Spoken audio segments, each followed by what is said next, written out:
No matter what sort of paddling you do, if you continually do the paddling at a low intensity, your body will get used to it.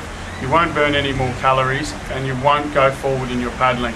And then all of a sudden people come up with this idea that, hey, I'm going to take up the intensity, that'll make me go faster. Higher intensity, higher chance of creating an injury. So at mykayakcoach.com, we think you should come up with some ideas in some cross training. We'll show you some boxing, some swimming, some weights and even some running. All these ideas are going to help you paddle faster, going to make training more fun and make you burn more calories and become fitter. The fitter you are, the faster you'll paddle. But remember, at mykayakcoach.com, we ask you to seek doctor's advice or advice from a sports physician before you start any of these activities. We'll be hearing from Kelly Jury, an Australian surf ski champion, and Jake and Luke Michael, both Australian kayaking representatives more than 4 or 5 times. They'll take you through why you should do cross training and the benefits and where they find the most benefit in doing the cross training throughout the race. Jake Michael, a 4-time Australian kayaking representative. Why do you do cross training, Jake? Thanks, Jimmy. I do cross training, running, swimming, bike riding, all that sort of stuff, just to get out of the boat and do something different. Keep the muscles going, keep the heart pumping and get the fitness going and get a bit stronger. So it just gets you out of the boat in a different environment and to practice your racing and get ready for the big races coming up. Also with the boxing training, it's really important because especially in the kayaking and the ocean ski racing, you can really get that big burst of speed and power. So when you're hitting those pads, either at the start or the end of your run, or as boxing trainer alone, you can really focus on the big speed and the burst for catching the runners and the start and the finish of the kayak race. So yeah, that's the importance of boxing training as well. 10 seconds.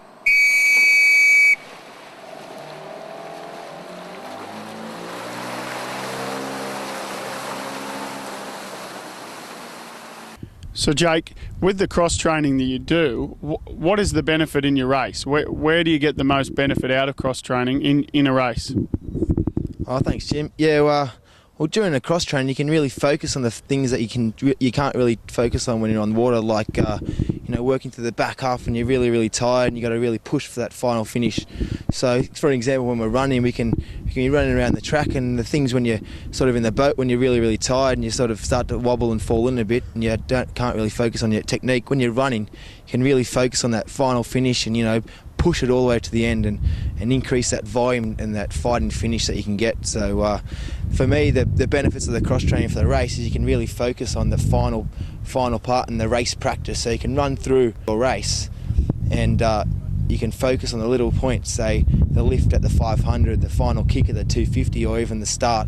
You can focus on all those things a bit better than actually in addition to when you're on the water. So by doing all these cross training, you'll be fitter, you'll be stronger, and eventually you'll be faster. And also, if you get into an injury situation where it may be your wrist is sore from overtraining, at least you can keep up your fitness by doing swimming, running, and lay off the weights, and the boxing if you had a wrist injury. But some of these exercises, whilst you're off the water, will still help you paddle faster. You've got to remember, not everything about paddling is what you do on the water, it's also what you do off the water. And at Jimsquad, we do a lot of cross training. Talking with Kelly Jury, an Australian surf ski champion.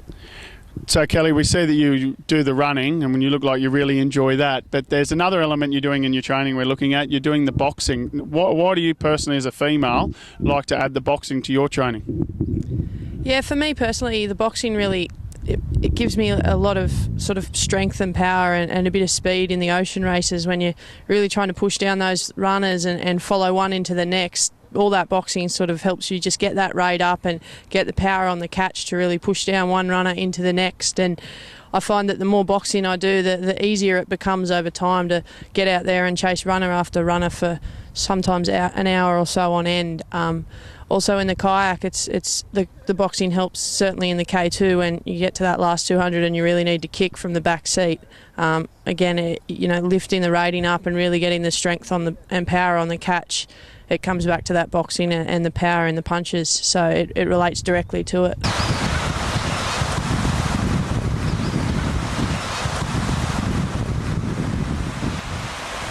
Swimming has a good effect in paddling because it fills up the lungs, it makes you use every muscle in your body. It's one of the only sports that uses every muscle in your body, and it just helps you in those last few efforts when it's getting a little bit tired, your lung capacity gets a bit bigger, and it just overall helps your paddling and general fitness. The fitter you are, the better you'll paddle. So fitness from swimming is a great tool and it's great fun. Back with Luke Michael, who will Luke, how many times a week would you dedicate your training to cross training?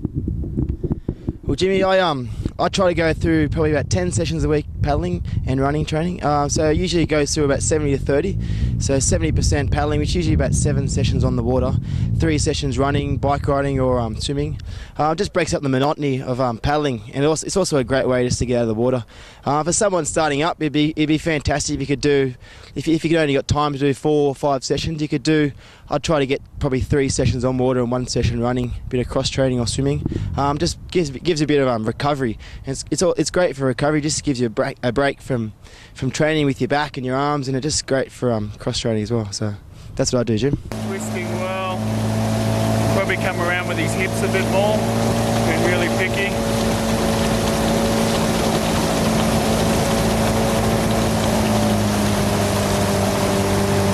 Lift your head up, Luke. Open your lungs up.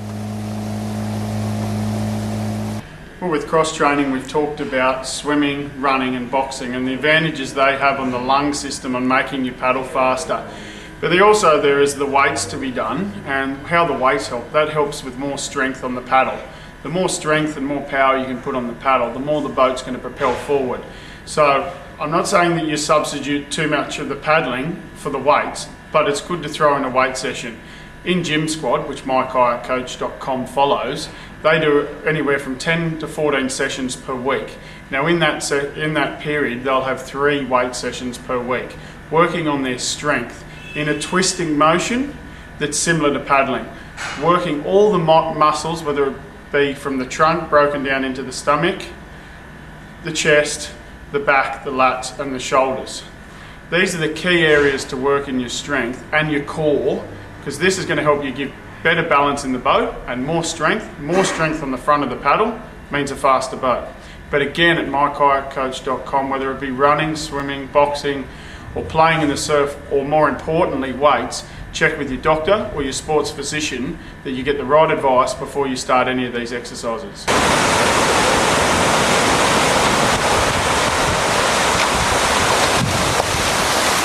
Here at My Kayak Coach, we'll give you a whole range of paddling tips, cross-training tips, or anything that can help you with your paddling. But remember, with any of the advice, whether it be a podcast, a blog, or a video log, check with your sports physician or your doctor that all these exercises are right for you. mykayakcoach.com, it'll help you paddle even better. Dean looking good here. Hands aren't crossing over too far to the boat. You're keeping a nice stable boat. By keeping that boat, you can just see there how flat it's sitting at the back there. That means with all the movement you're getting a nice even catch and good leg drive. If you weren't getting an even leg drive and a catch, the boat would be wobbling side to side, meaning dipping down at the left, dipping down at the right. You're keeping a nice smooth boat. We can just see your black number holder, staying straight, hands are even through your head. This is good work.